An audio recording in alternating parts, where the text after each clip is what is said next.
बच्चों, मैं करण सिंह राजपूत, शिक्षक, जिला परिषद ठाणे। आज हम कक्षा 7वीं हिंदी का पाठ पढ़ने वाले हैं, जिसका नाम है देहात और शहर। लेखक अभिषेक पांडे।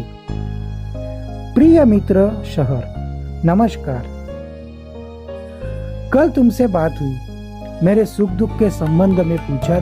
धन्यवाद। बहुत सारी बातें मन में हैं, सब कुछ दूरध्वनि पर कहना मुश्किल है। सोचा पत्र ही लिखूं। अब मैं अपना दुखड़ा क्या रो। चलिए इस बार कुछ अच्छी बातें भी तुमसे साझा करता हूँ। डिजिटल क्रांति का थोड़ा असर हमारे गांव में भी दिखाई पड़ने लगा है। मोबाइल के माध्यम से नित नवीन सूचनाएं हम तक पहुंचने लगी है। स्वच्छ ग्राम स्वस्थ ग्राम परियोजना घर घर तक पहुंच गई है। ग्रामजन भी शिक्षा, स्वास्थ्य, रोजगार, खेती के नवीन औजारों और आधुनिक खेती की पद्धतियों को थोड़ा थोड़ा जानने लगे हैं। घर घर में शौचालय जैसी सुविधा के प्रति लोग जागरूक हो रहे हैं। हालांकि कुछ परेशानियां अब भी वही की वही है। पीने का पानी लाने के लिए दूर दूर तक जाना पड़ता है। मेरे यहाँ विद्यालय तो है, पर उनमें आवश्यक सुविधाएं नहीं है। महाविद्यालय तो हमारे गांव से बहुत दूर है। तुम्हारे बारे में सोचता हूँ तो लगता है कि तुम्हारे पास अत्याधुनिक और अच्छी सुविधाएं, विकसित तकनीक है। तुम्हारी दिन दुनी रात चौगुनी उन्नति हो रही है। तुम कितने सुखी हो। यातायात के आधुनिक साधन, पक्की चौड़ी सड़कें, बड़े बड़े शॉपिंग मॉल और 24 घंटे बिजली की सुविधा तुम्हारे शान में 4 चांद लगा देती है। कभी कभी मन बहुत उदास हो जाता है। एक समय था जब मेरे यहाँ बहुत खुशहाली थी, चारों तरफ हरियाली थी, पर अब पहले जैसे रौनक नहीं रही। मैं असुविधा, बेरोजगारी, आपसी झगड़े, गुटबाजी, अशांति जैसी समस्याओं से घिरता जा रहा हूँ। यहाँ के कुछ अशिक्षित और अल्प शिक्षित लोग परिवार कल्याण के प्रति आज भी उदासीन हैं।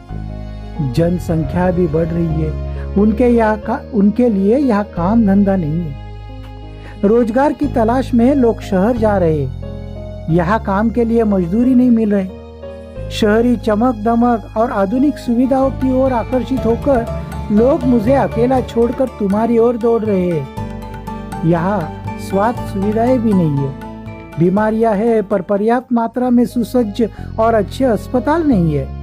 लोगों को ठीक समय पर दवा नहीं मिल पाती है। मेरा परिवार टूट सा रहा है। बताइए मैं क्या करूं। तुम्हारा मित्र देहात। बच्चों, आज हम कक्षा 7वीं हिंदी का पाठ देहात और शहर यह देख रहे हैं, जिसके लेखक है अभिषेक पांडे। प्रिय मित्र देहात, नमस्कार।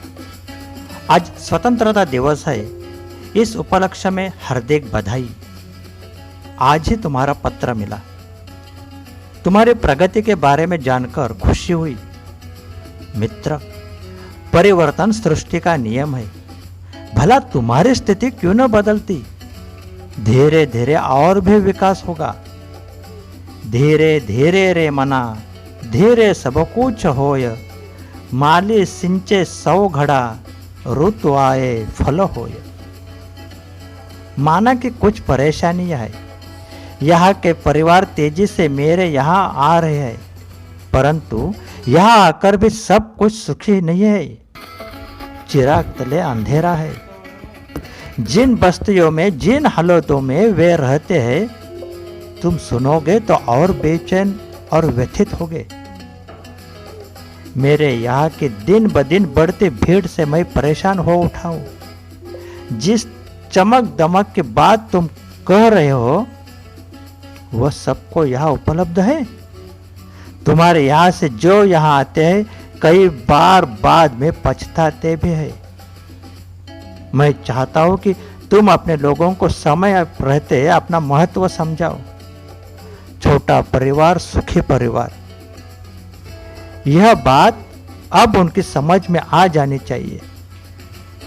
तुम उन्हें बुराइयों से दूर रखकर विभिन्न व्यावसायिक कौशल्य, कंप्यूटर संबंधी जानकारी विकसित करके उनकी तरफ ध्यान दो। खेल तो ग्रामीण जीवन की आत्मा है।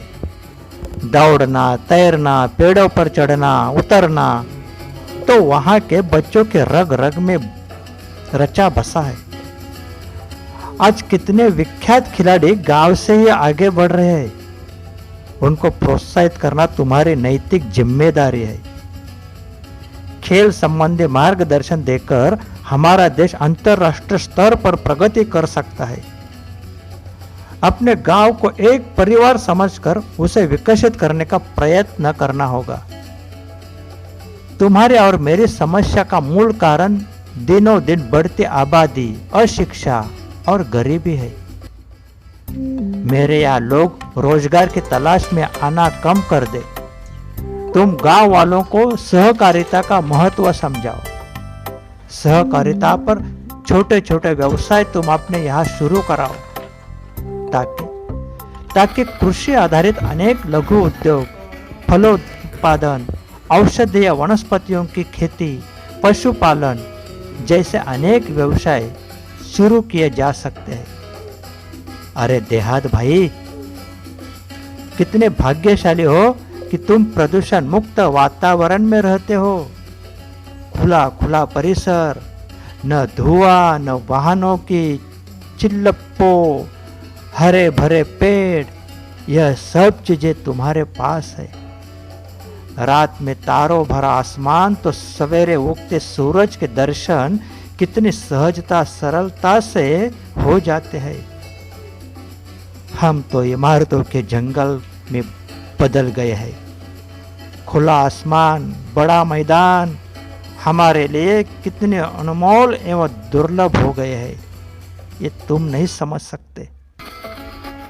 तुम्हारे तहसील और क्षेत्र के लोगों को चाहिए कि वे अपने क्षेत्र का सर्वांगीण विकास करने के लिए अपने जनप्रतिनिधियों का सहयोग ले।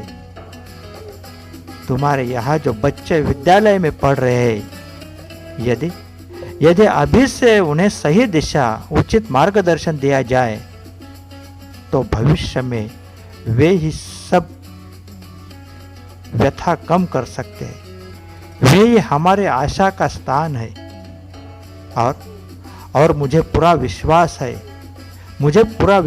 है कि उन पर अवश्य ध्यान दिया जाएगा। इसी आशा के साथ मैं यह खत समाप्त कर रहा हूँ। तुम्हारा अपना शहर।